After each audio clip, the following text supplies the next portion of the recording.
ನಿಸರ್ಗ ಕರುನಾಡು ವಾರ್ತೆಗಳಿಗೆ ಸ್ವಾಗತ. ಓದುತ್ತಿರುವವರು ಸಿದ್ದರಾಜು ರಾಮಂದೂರ್. ಕನ್ನಡ ಸಂಶೋಧನಾ ಕಮ್ಮಟ ಮಂಡ್ಯ ಕನ್ನಡ ಸಂಘದಲ್ಲಿ ನಡೆಯಿತು. ಕರ್ನಾಟಕ ಪ್ರಾಧಿಕಾರದ ಅಧ್ಯಕ್ಷರಾದ ಪುರುಷೋತ್ತಮ್ ಬಿಳಿಮಲೆ ರವರು ಉದ್ಘಾಟಿಸಿ ಉಪನ್ಯಾಸ ನೀಡಿದರು. ವೇದಿಕೆಯಲ್ಲಿ ಜಯಪ್ರಕಾಶ್ ಗೌಡರು, ರಾಮಕೃಷ್ಣರವರು, SP ಶಂಕರೇಗೌಡರು, ರಾಘವ, ರಾಜ್ಯ ಕಾರ್ಯದರ್ಶಿಯಾದ ಡಾ ಸಂತೋಷ್ ಆನಗಲ್ ರವರು, ಕೆಂಪಮ್ಮನವರು ವೇದಿಕೆಯಲ್ಲಿ ಹಾಜರಿದ್ದರು.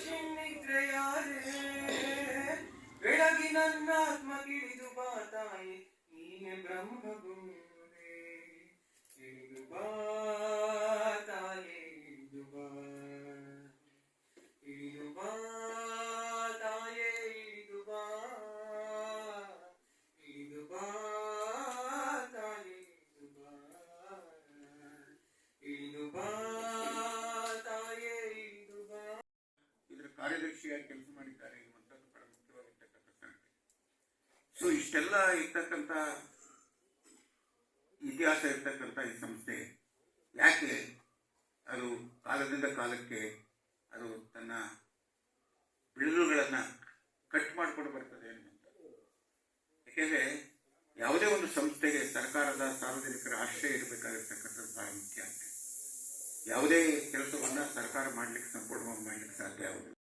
ನಮ್ಮ ಗುರುಗಳು, ಹಿರಿಯ ಸಂಶೋಧಕರು, ವಿಮರ್ಶಕರು ಆಗಿರುವ ಪ್ರೊಫೆಸರ್ ರಾಘವ್ ಅವರೇ ಕನ್ನಡ ಅಭಿವೃದ್ಧಿ ಪ್ರಾಧಿಕಾರದಲ್ಲಿ ನನಗೆ ಬಲಗೈಯಾಗಿ ಎಲ್ಲ ರೀತಿಯ ಸಹಾಯವನ್ನು ಮಾಡುತ್ತಿರುವ ಮತ್ತು ಇಲ್ಲಿ ಇವತ್ತು ಈ ಸಂಶೋಧನಾ ಕಮ್ಮಟ ನಡಿಬೇಕಾದ್ರೆ ಪ್ರಮುಖ ಕಾರಣಕರ್ತರಾಗಿರುವ ನನ್ನ ಗೆಳೆಯರಾದ ತಿಮ್ಮೇಶ್ ಅವರೇ, ಸುಮಾರು ಅರ್ಧ ಶತಮಾನಗಳಿಗೂ ಹೆಚ್ಚು ಕಾಲ ಸ್ನೇಹಿತರಾಗಿರುವ ಜಯಪ್ರಕಾಶ್ ಅವರೇ, ರಾಮಕೃಷ್ಣ ಅವರೇ, ನನ್ನ ಎದುರು ಕುಳಿತಿರುವ ಎಲ್ಲ ಮಹನೀಯರೇ ಮತ್ತು ಸಂಶೋಧನಾ ವಿದ್ಯಾರ್ಥಿಗಳು, ಇದು ಒಂದು ಬಹಳ ಮುಖ್ಯವಾದಂತ ಒಂದು ಕಾರ್ಯಕ್ರಮವನ್ನ ಮಂಡ್ಯ ಕರ್ನಾಟಕ ಸಂಘ ಮಾಡ್ತಾರೆ. ಅವರು ಬೇರೆ ಬೇರೆ ಕನ್ನಡದ ಅಭಿವೃದ್ಧಿಯ ಬೇರೆ ಬೇರೆ ಆಯಾಮಗಳ ಬಗ್ಗೆ ಜಯಪ್ರಕಾಶ್ ಅವರು ನಮ್ಮ ಗಮನ ಸೆಳೆದು, ಅದು ನಿಜ, ಅದರ ಬಗ್ಗೆ ತಕರಾರೇನಿಲ್ಲ.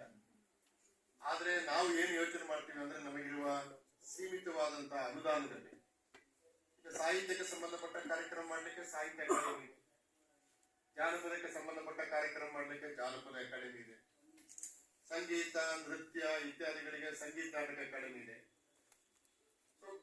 ಅಥವಾ ನೇರವಾಗಿ ಸಂಸ್ಕೃತಿ ಇಲಾಖೆನೇ ಎಷ್ಟೋ ಬಾರಿ ಕಾರ್ಯಕ್ರಮಗಳನ್ನು ಮಾಡ್ತದೆ. ಇವರು ಯಾರೂ ಮಾಡದೇ ಇರುವ ಒಂದು ಕೆಲಸ ಯಾವುದು ಅಂತಂದ್ರೆ ಭಾಷೆಯ ಕುರಿತಾದ ಚರ್ಚೆ. ಯಾರಿಗೂ ಅದು ಅಗತ್ಯವೇ ಅಲ್ಲ. ಆದ್ದರಿಂದ ನಮ್ಮ ಸೀಮಿತವಾದ ಅನುದಾನ ಸದುಪಯೋಗ ಆಗಲಿ ಎಂಬ ಕಾರಣಕ್ಕೆ ಭಾಷಾ ಕೇಂದ್ರಿತವಾದಂತಹ ಕಾರ್ಯಕ್ರಮಗಳನ್ನು ಮಾಡ್ತೇವೆ ವಿನಃ ಭಾಷೆಗೆ ಬೇರೆ ಆಯಾಮಗಳು